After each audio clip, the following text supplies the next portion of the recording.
I remember the first time I went up to see that lieutenant. He was going to get my first strike. We're not be talking about lieutenants here. Oh, blah, blah, blah, blah, and I just walked off. I didn't make no about face. Hey, the class is started. Oh. Evening, brothers. Good evening, citizens, fellows. Purpose of this speech is to inform my brothers and fellows as to the predisposed ideas of what Masonry may be, who they are, and where they came from. And a brief history of this I will soon begin with. I'll first start with where they came from. It's very difficult to actually say Freemasonry without the beginning of Masonry. Masonry is an art that was almost 6,000 years, they say. It's not a given amount of time. It is a speculation nonetheless. Who was it? They don't truly know. They have, again, speculation. But it is believed that a certain individual brought it to the knowledge of the craftsmen who worked on these buildings. Some of what I've known, or come to know, is from a book written by Brent Morris. It was called The Idiot's Guide to Freemasonry. It was a very simple read, and anybody could learn the real basic history of Freemasonry. He states that Freemasonry began in the mid-1600s upon the Enlightenment period, in which the monasteries and the churches were being built, and the nobles were beginning to come into enlightenment of it. He also informs us that the Grand Lodge in England was formed in 1717. And upon the following of the Grand Lodge in England, we come to bear the United States. I haven't come across the exact readings yet of who brought that across. I know it's out there, but I haven't gotten to that point yet. But I know that our government, our judicial system, and all of that is based on certain parts of Masonry. I know this because I can see the ratification of the Bill of Rights and the Constitution by reading them.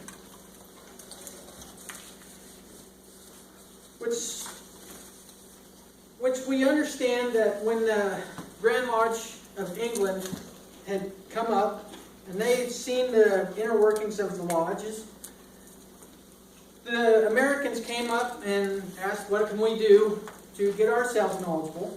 So they come to the United States and they set up their judicial systems based on England. After they come across England's knowledge and England come to see how prosperous the United States was becoming, they decided they needed some money, so they began to tax us. Which came to be a questionable thing against us Masons who are trying to create a livelihood for our fellow brothers.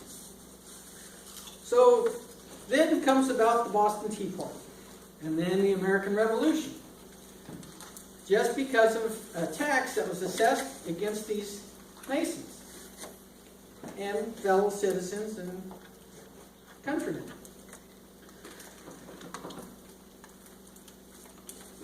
The brothers that are most noted for are George Washington, Paul Revere, Benjamin Franklin. But beyond that, there has been 15 presidents of the United States who have been Masons, and countless bodies of senators and representatives who have been, including the president of our local state, Bob Dole. Now we have a brief history of where Freemasonry came from. We want to now go into what it is. Freemasonry, according to the Masonic Information Center and a brochure that I have gathered from Philadelphia, it holds the same ideas that we do. That we are an independent body to make good men better. We are the largest fraternity in the world. We are 13,000 lodges strong in the United States alone.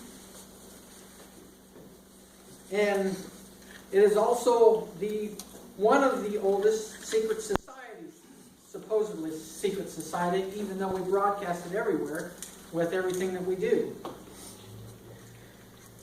It is the belief in Freemasonry that by using good men of good morals, while symbolically applying the principles of the architectural structure in Masonry, we can then therefore create a better man himself.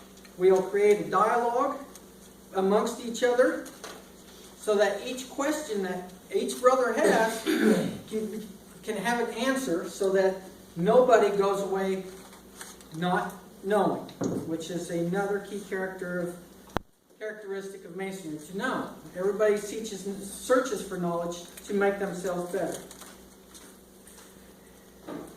It teaches the fatherhood of God.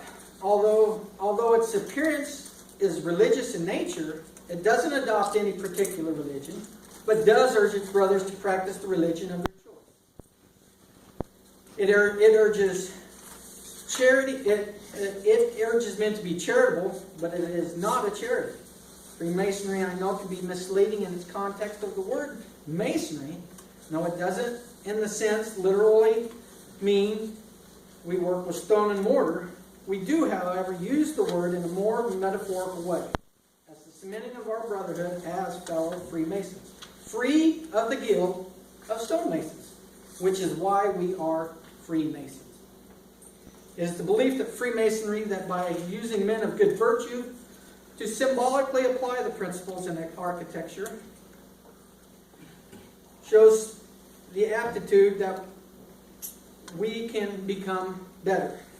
Regardless of our beliefs and our creeds and our science or our income, we are all equal. Some of these keys of Masonic knowledge was also taught in a reading that I had read by a lady named Heather Morrison, of Making Degenerates into Men.